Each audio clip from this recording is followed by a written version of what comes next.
Greetings, gamer. Are you tired of playing the same old 2D garbage on your home console? What? Do you want to take your portable gaming experience to the next level? What the f is going on? Play Sonic Genesis for the GBA, the most radical way to take your home console Sonic experience on the go. Have fun, gamer. So, like, are you just giving this to me, or do you want it back and he's gone? Well, hey, at least this finally gives me an opportunity to play Sonic the Hedgehog 1. I've always wanted to try it. Don't look at that. Let's not waste any more time. Let's pop this sucker in and see how it plays.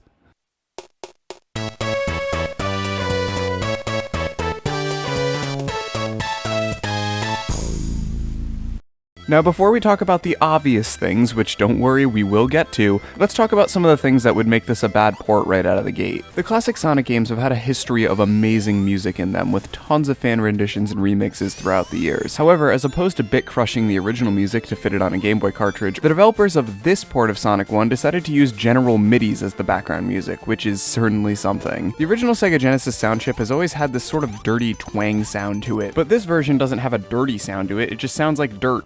Last time I checked, that doesn't sound that good. Speaking of not good, the screen crunch is also something that's pretty obvious. Now, in Green Hill Zone, it's not really that big of a deal. There's not a ton of obstacles above or below you that you really need to look out for, but by the time you get to Scrap Brain Zone, you're gonna want to screen crunch your throat. But of course, we're tiptoeing around the biggest obstacle in this game, the lag. This game runs about as well as an Olympic athlete that has been shot in the spine 6 times. Now, I don't think it's a very controversial opinion to say that the original Sega Genesis games ran like a dream. That's the reason blast processing was invented as a marketing term, to show off the speed that the Sega Genesis could handle with the Sonic the Hedgehog trilogy. And to see the Game Boy Advance version fail to even perform at half the frame rate sometimes, well, let's just take this zone by zone. Maybe it gets better as we go. Starting with Green Hills, the background broke when I hit the first checkpoint.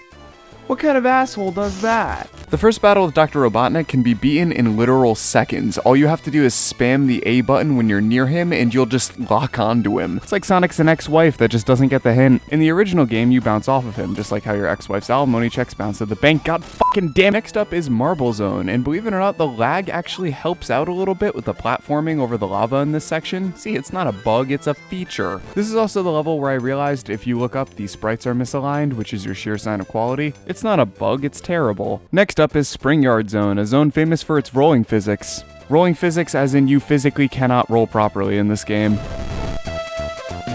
I don't think that's how that's supposed to work. I should also probably mention they did add the spin dash into this game, which was famously absent from Sonic 1, but the momentum turns you into Michael Jackson, so that's a bit of a bug. The screen crunch is starting to piss me off. Like, right there, how the fuck was I supposed to know that was gonna be there? Don't give me that attitude, you blue little bitch. I'll sell you to the packaged meat industry. I don't give a fuck. Spring Yard Zone, more like fucking Pop-In Zone, and some nice sprite misalignment to go along with it. Beautiful. Like, how much of a shit do you not have to give for the Pop-In to be this bad in a 2D platformer? It makes getting to the special stages a pain in the ass, and it's not like the game treats you fairly there either. It overcompensates for the lag by speeding the game up tenfold, and it makes the special stages nearly f***ing impossible.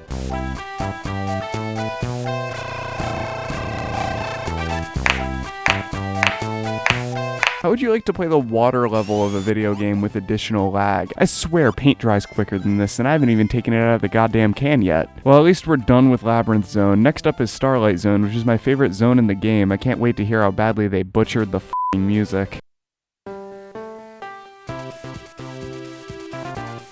Wait, it actually sounds good? Obviously it doesn't hold a candle up to the Genesis version, but genuinely it's the best sounding song on the soundtrack. The same can't be said about the level's performance though. The decency of Starlight Zone's gimmicks have always been up for debate. Some people love it and some people hate it. It's kinda like cock and ball torture. Next up, Scrap Brain Zone.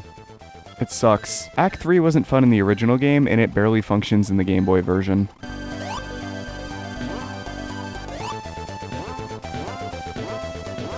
And finally, we're at the final boss. Now, if you have the spin dash enabled, this makes the boss an absolute joke, and you will not lose. I didn't get hit a single time, and your reward is a credit sequence where the lag makes it so the sound effects and music don't sync up.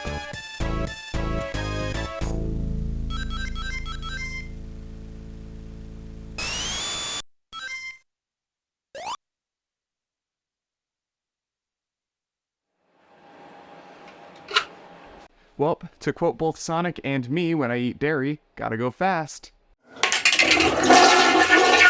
Well, at least I played the worst Sonic game, so there can't be 2 other bad ones left, right? Well, shit.